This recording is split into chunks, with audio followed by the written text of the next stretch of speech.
ਇੱਥੇ ਲੱਗਣਾ ਪਤਾ ਹੁਣ ਕੀ ਬਣੇਗਾ।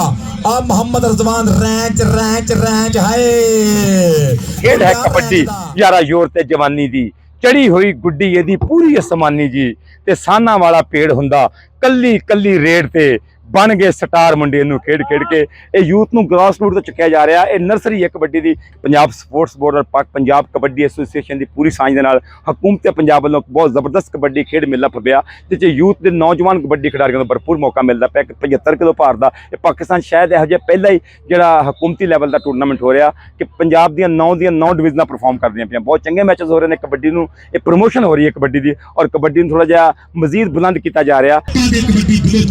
सज्जाद बलोच रायगढ़ वाला बलोच रायगढ़ वाला बलोच ना सोच बोलता है हां कहंदे जट दी कबड्डी कबड्डी के सदी दुनिया कर कर गल्ला सूरत पे की पर्दा पाना सारे 75 केजी जिसके ऊपर हम खेले, इस तरह ही नए प्लेयरों को मौका मिलता है और हम खेलते हैं। इतनी गर्मी में हमने बहुत अच्छा परफॉर्मेंस दिखाया है।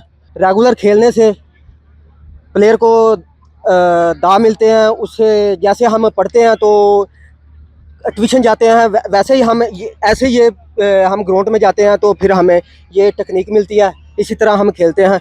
वाइस चेयरमैन पंजाब बोर्ड आ देखो लक भरिया भोले ने भोला चक्या चक्या चक्या मैं ते माई इंज मिलदे जिवें टिच बटना दी जोड़ी।